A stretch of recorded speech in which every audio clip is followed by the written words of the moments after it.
இவ்வாண்டு மேதினி விழா என்பது தமிழகத்திலே கொண்டாடப்பட்டு வருகிறது.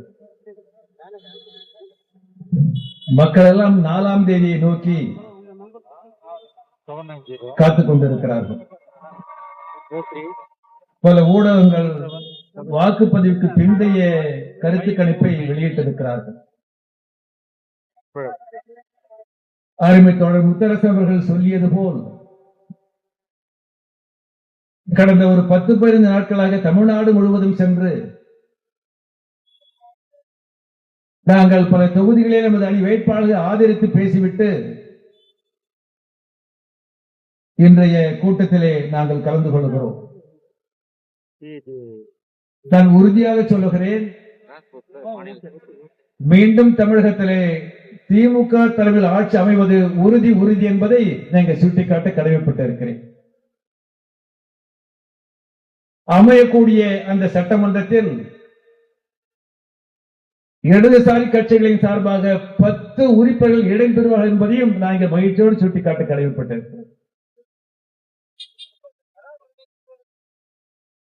140 ஆண்டுகளுக்கு முன்னதாக இங்கே 2வது முழக்கம் இருக்கிறது. 8 மணி நேர வேலை. அந்த கோரிக்கைக்காக சிக்காகோ நகரத்தில் 10 மணி நேரம், 12 மணி நேரம், 15 மணி நேரம் வேலை செய்த உழைப்பாளி மக்கள் எங்களுக்கு 8 மணி நேரத்தில் வேலை செய்ய முடியாதுன்னு மகத்தான போராட்டத்தை துவக்கினார்கள். துப்பாக்கிச்சூடு, வழக்கு, விசாரணை, தூக்கிலேற்றப்பட்டார்கள். ஆனால் அந்த இயக்கம் என்பது இன்று உலகம் முழுவதும் மேதினி விழாவாக கொண்டாடப்படுகிறது. வேறு நேரத்திற்காக கோரிக்கை வைத்து நடந்த போராட்டமாக இருந்தாலும் இன்று உலகம் முழுவதும் நாடு கடந்து, எல்லை கடந்து, மொழி கடந்து, இனம் கடந்து உழைப்பாளி மக்கள் தங்கள் உரிமைகளுக்காக போராடக்கூடிய நாளாகத்தான் அந்த நாளை நாம் அனுஷ்டித்து வருகிறோம்.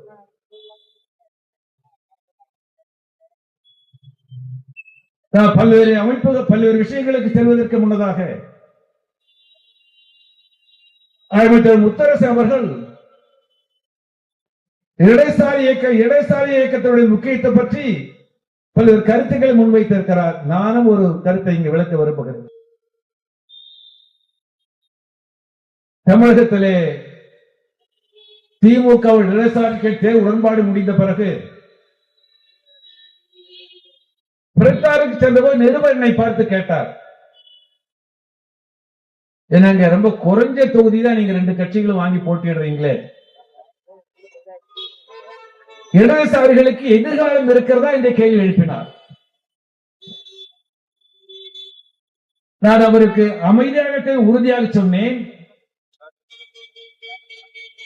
இடதுசாரிகளுக்கு எதிர்காலம் என்று கேள்வி எழுப்பியிருக்கிறீர்கள். நான் உறுதியாக சொல்கிறேன், இடதுசாரி இல்லை என்றால் இந்தியாவுக்கு எதிர்காலம் இல்லை என்று உறுதியாக எடுத்து சொல்லியிருக்கிறேன். அதைத்தான் முத்தரசு விளக்க இருக்கிறார். எத்தனை போராட்டங்கள் கடந்த 78 ஆண்டு காலமாக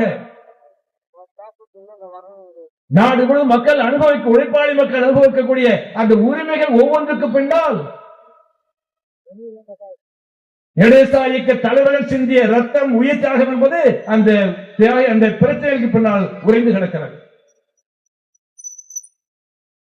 அந்த அடிப்படையில் தான் இங்க வைக்கக்கூடிய முழக்கம் என்ன? முதல் முழக்கம் என்பது 4 சட்ட தொகுப்புகளை மத்திய அரசாங்கம் திரும்ப பெற வேண்டும். எதற்காக சொல்லுகிறோம்? அது தொழிலாளர்கள் பிரச்சனை மட்டுமா? தொழிலாளி உரிமை சார்ந்த பிரச்சனை மட்டுமா? வேறு நேரம் சார்ந்த பிரச்சனை மட்டுமா? வேறு போராட்ட உரிமை சார்ந்த பிரச்சனை மட்டும் அல்ல. உழைப்பாளி மக்களுடைய இயக்கத்தை பலகீனப்படுத்தினால், தொழிற்சங்கத்தை பலகீனப்படுத்தினால், கார்பரேட் கம்பெனி இணைத்ததை சாதிக்கலாம் என்ற அந்த நோக்கத்தோடு மோடி அரசாங்கம் அந்த சட்ட தொகுப்பை கொண்டு வந்திருக்கிறது. மோடி என்ன சொன்னார்? அந்த சட்ட தொகுப்பை மத்திய அரசாங்கம் அங்கே கெசட்டை வெளியிட்ட போது மோடி சொன்னார், வெள்ளக்காரன் காலத்துல புரையோடி போயிருந்த அந்த சட்டங்களை எல்லாம் அழித்து விட்டு ரத்து செய்து விட்டு ஒரு முற்போக்கான 4 சட்டங்களை கொண்டு வந்திருக்கிறோம். அது முற்போக்கான சட்டங்களா? போராடி பெற்று பறிக்கக்கூடிய அந்த 4 சட்ட தொகுப்பு இருக்கிறது, அதை முறியடிக்க வேண்டிய கடமை என்பது தொழிலாளர்கள் இருக்கின்ற அடிப்படையில் தான் முதல் முழக்கமா வச்சிருக்கிறாங்க. பல்வேறு பிரிவுகள். ஆலை தொழிலாளர்கள் வேலைத்தம் செய்தால் தடை செய்ய முடியும் அரசாங்கத்தால். கட்டுமான தொழிலாளர்கள் வேலைத்தம் செய்தால் தடை செய்ய முடியும். ஆட்டோவில் வேலை செய்வதால் தடை செய்ய முடியும். மின்சாரி தொழிலாளிகளா, பொதுத்துறை தொழிலாளிகளா, பஞ்சாலை தொழிலாளிகளா அல்லது இன்ஜினியரிங் தொழிலாளிகளா அவர் போராடுகிற போது அதை தடை செய்யக்கூடிய ஒரு சரத்தை கொண்டதுதான் இந்த 4 தொகுப்புகள் இருக்கிறது. ஏற்றுக்கொள்ள முடியுமா? தோழர்களே, இந்தியாவில் முதலாக மே தின கொண்டாடிய அந்த மண் என்பது தமிழகத்து மண். சிங்காரவேலர் தான் 23ஆம் ஆண்டு மே தின விழா கொண்டாடினார். இதே மண்ணில் தான், இதே சென்னையில் தான்